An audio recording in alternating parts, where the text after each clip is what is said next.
روزی که این اتفاق افتاد همکارا داخل دفتر نشسته بودن، عده‌ای از بچه‌ها وسط حیاط، چون زنگ تفریح بود، ما هم همینجور کنار پنجره وایساده بودم، داشتیم با همکارا صحبت می‌کردیم.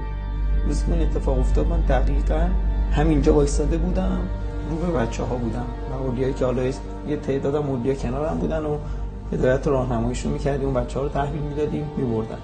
ما همون لحظه دیگه بچه‌ها رو داشتیم میفرستادیم سر کلاس. یکی از همکارامون هم دقیقاً این قسمت حیاط، تا اینکه خورده استرس بچه‌ها کم بشه، داشت با بچه‌ها بازی می‌کرد اینجا. بچه‌ها داشتن میومدن سمت کلاس که یه دفعه یه صدای واقعاً مهیبی شنیده شد.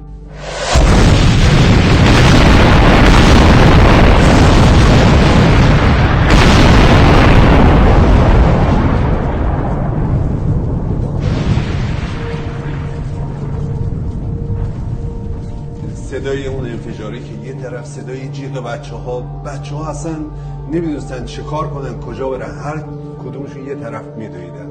به مزی که از در اومدیم بیرون، توی راهرو اومدم اینور، همکارامون که تو حیاط وایساده بودن با بچه‌ها بودن، دیدیم اومدن، این در رو باز کردیم، بچه‌ها اومدن تو، همه رو آوردیم جای پناه که باز جایی که ما فکر می‌کردیم احتمال داره دوباره بازم یه راکتی چیزی بزنن.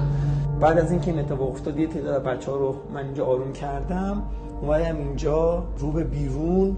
اول احساس می‌کردم که دانش آموز اونجا از ترسشه، شاید خوابیده، بریم بالا سرش که بیاریم. در رو باز کردیم، بچه‌ها رفتن که اون همکارم که تو حیاط بود یه دفعه زبونش بند اومده بود، با دست اشاره کرد اون قسمت حیاط. حقیقتش من برگشتم دیدم یکی از بچه‌هامون اونجا افتاده.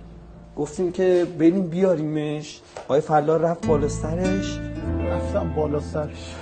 آقای بختیار روشن هم رفت، دیدیم همونجا تموم کرده بود، همونجا شهید شده بود.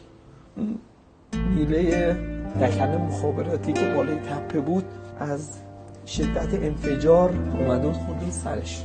پدر مادرش بنده خدا اومد داخل مدرسه دنبال پسرش میچرخید. اون لحظه واقعا بار اول من بهش گفتم فرستادیم رفته، معیار رفته، ولی دوباره دیگه اومد، دیگه طاقت نیاوردم، گفتم که بچه اینجا افتاده دیگه تموم شده بود، شهید شده بود. هر چقدر شیوه گریه زاری داد و فریاد، شهید شده بود. بعد از اون پدرش اومد، نتونستم به پدر بگم چون بچه رو برده بودن، نتونستم. پدرش گفتم برید خونه، فقط برید. هم تونستم خودم رو نگه دارم پیشش، گریه نکنم، گفتم بره خونه.